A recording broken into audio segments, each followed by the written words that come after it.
So this is most likely going to be a multi-part video series regarding Dr. Grande's analysis of Bryan Johnson. Now, Dr. Grande stated that his video was supposed to focus primarily on Bryan Johnson's lawsuit, him being sued by some woman. That to me seems like unfortunately Bryan Johnson was a victim of more of a Me Too hoax. Like a lot of men are. It's not a good decade to have a penis. Okay? But the thing is that it seemed like Dr. Grande focused on the impossibility of biological age reversal. Now, I like Dr. Grande. A lot of people do not like me because I like Dr. Grande. Okay? A lot of people in the vegan community, people know that I'm 100% plant-based, don't like me because I like Dr. Grande, and Dr. Grande said some very mean things about vegans. That being said, Dr. Grande is a big fan of Jordan Peterson, and what Jordan Peterson and Dr. Grande remind me of is somebody I'm very fond of, actually, by the name of Ayn Rand. Ayn Rand was the philosopher that created the philosophy of objectivism. Now, I disagree with Ms. Rand on a lot, because what the problem is with Ms. Rand, with Dr. Grande, and with Jordan Peterson, and this is not a cut toward them. We all have this problem. But some people, particularly people such as Jordan Peterson and Dr. Grande, that hover around the field of mental health, have an inability to understand that they think that everything is reason, but what they're unable to understand is that when things are outside their scope of expertise, that maybe they might not know enough about that topic to make might not have a reasonable understanding. Some people, like Ayn Rand, were highly emotional about certain things such as collectivism, and she wouldn't accept the fact that all societies are a collective. Okay? She just hated anything that was, quote, collectivist. Okay? So there's this tunnel vision that develops from this hyper vigilance, if you will, this desire to focus on reason, and it's almost a sort of narcissism, a concept of superiority. I think it's the same thing that comes from this religious atheism, this idea that if I'm an atheist, I'm smarter than anybody that believes in anything that's not atheism because science. But yet, 9 times out of 10, these people don't understand what the fuck science is. Now, like I said, I don't really have an issue with Dr. Grande. I like Dr. Grande. But I think, like, Dr. Grande has to understand he's a counselor. He is not a scientist. I'm not a scientist. I'm not a researcher. However, I did leave a comment encouraging Mr. Grande to do analyses of Dr. Morgan Levine, Dr. David Sinclair, Dr. Joel Wallach, Dr. Michael Lustgarten, these other people that have shown that biological age reversal is not only possible, but it happens. Okay? It happens in the laboratory, in real life. It happens. I forgot to mention Dr. Kara Fitzgerald, but the field of epigenetics is, so Dr. Joel Wallach is somebody I came to a little late. I actually came to him because somebody in a comment section mentioned him to me. He's a veterinarian. He's the co-discoverer, who discovered it independently and named it, of the science of epigenetics. So the field of epigenetics is a branch of science that helps us understand the impact life has on the function of genes. So lifestyle has on the function of genes. We have thought for some time that we were born with a genetic makeup and that was fixed. But recent research has proven that what we do, what we are exposed to, and our internal and external environments have tremendous influence on the output of our DNA. The aha moment becomes evident when it is realized that clinical outcomes are variable, even when the clinical treatment is the same. These situations show that hereditable changes in phenotype arise in the absence of alterations of DNA, and therefore the explanation is seen in how the genes function as a result of exposure to life circumstances. The field of epigenetics was first proposed by Conrad Waddington in 1940, as he described the interactions between the environment and the gene. To a large degree, the story of epigenetics is the story of nutritional deficiency, and I'm going to get into this. Because a lot of the blueprint protocol has to do with nutrition. And I'm going to get into Dr. Bruce Ames, and I'm going to get into Dr. Joel Wallach, and I'm going to get into the nitty-gritty here. Dr. Abraham Hoffer, a psychiatrist, successfully treated many thousands of people with debilitating mental illnesses, including the dreaded schizophrenia. So how these deficiencies affected DNA, chromosomes, genes, proteins, and enzymes. Now, this aspect of epigenetics is now known as nutrigenomics. Nutrigenomics, okay? All of this is the sum total of cellular chemistry. In 1962, Dr. Joel Wallach, that name's very important. In 1962, Joel Wallach,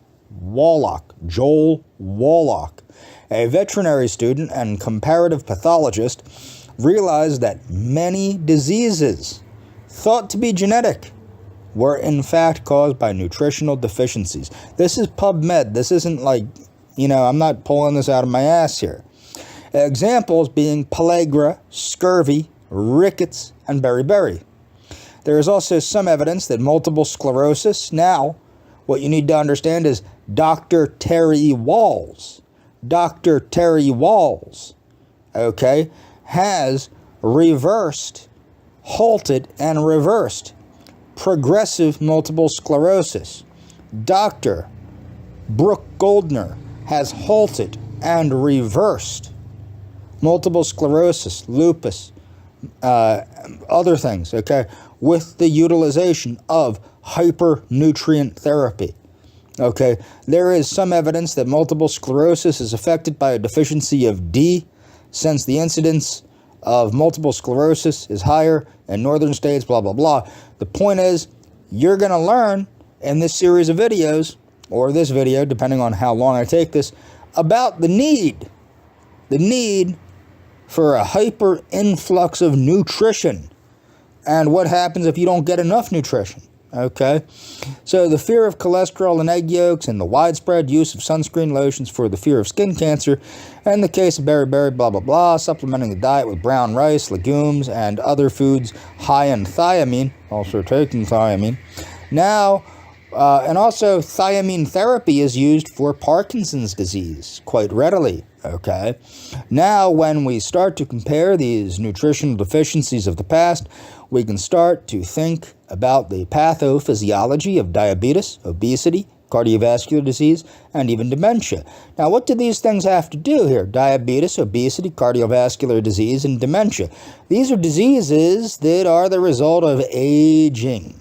A lot of these diseases, if you read True Age by Dr. Morgan Levine, the book True Age by Dr. Morgan Levine, you will see that what happens is you have different systems of the body that age at different rates, okay? And we have these aging clocks, these epigenetic aging clocks that Dr. Levine had helped create with Dr. Horvath, okay? So the Mediterranean diet is a good example. Now, keep this in mind. Because the blueprint diet is essentially a chimpanzee diet. The Mediterranean diet is a good example of such a diet. Research has shown that this type of diet, of eating, affects the pregnancy rates of women, blah, blah, blah, blah, blah, blah, blah, blah, blah, blah. Okay, looked at protein intake, infertility, yada, yada, going on. Scientists at Johns Hopkins University found that a very low-calorie diet can affect the function of DNA and improve mental function in mice.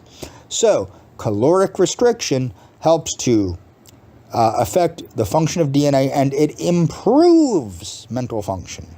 Okay? Studies in epigenetics also reveal that diet in the male partner affects fertility. It looked at males who ate mostly saturated fat and found 38% lower sperm count. So people that are eating a regular diet high in saturated fat have lower sperm. Okay?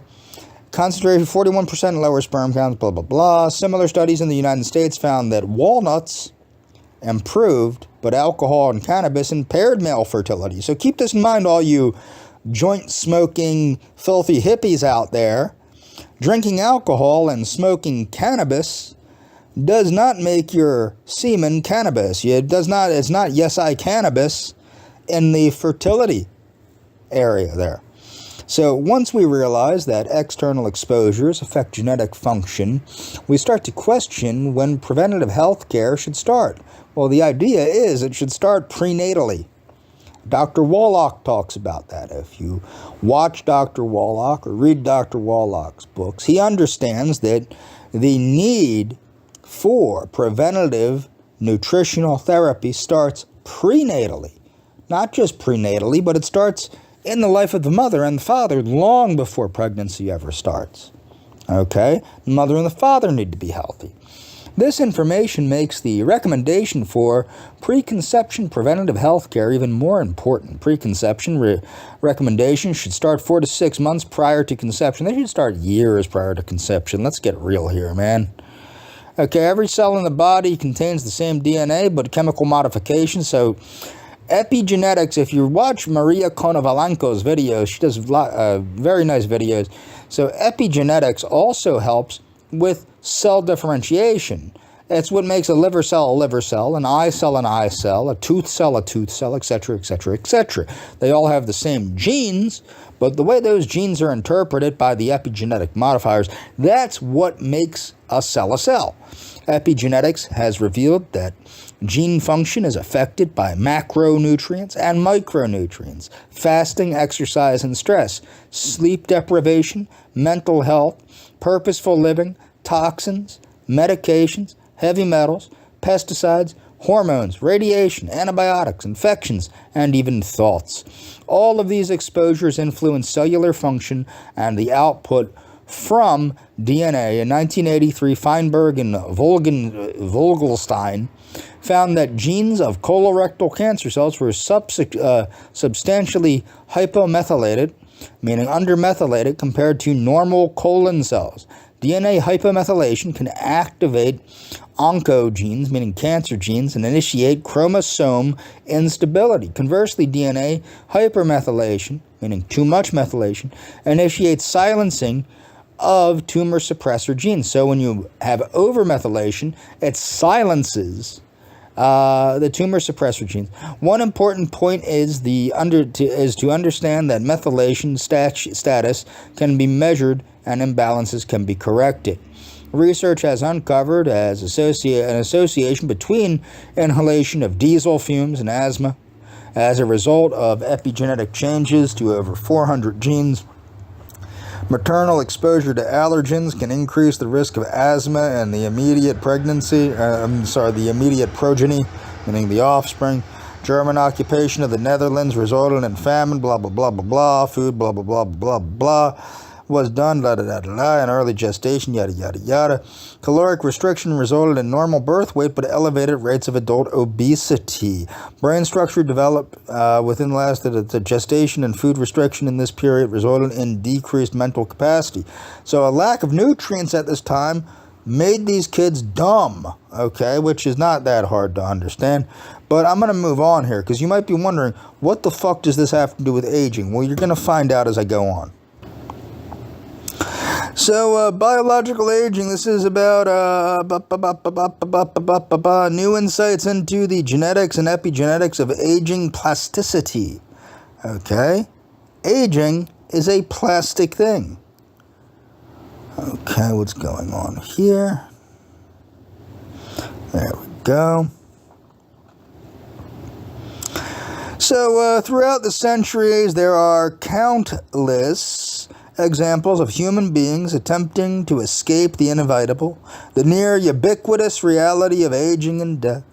While such attempts have been in vain thus far, a number of theories regarding the occurrence of aging